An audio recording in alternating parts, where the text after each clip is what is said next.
जड़े गोरक्षक विवेकानंद पाखक जाइए कहले आज्ञा आमर गोटे संस्था करूँ आम गाई मान सेवा करूँ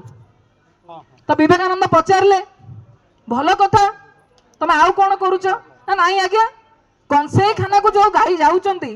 आम उद्धार कर आणुचु एवं जदि कौन से गाई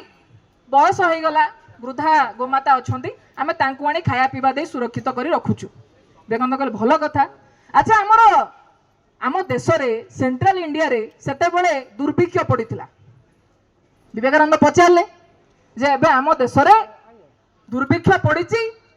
6 लाख लोक ऊर्ध्व लोक मृत्युवरण कर सारे दुर्भिक्ष रे तुम संस्थाटा आप कौन करुछि गोरक्षक बिचारा ऑनेस्टली उत्तर देले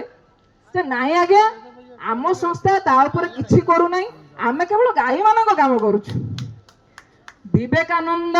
किभଳି उत्तर दउचंती जे जो माने मनुष्य क्षुधारे मरुथिबा बेले तांको सहाय्य करू नाहंती पशु पक्षी को खाद्य देई मानवतार कथा कहउचंती सेमानक प्रति मोर कोनोसी समवेदना नाही मु तांको सहाय्य करिवि नाही।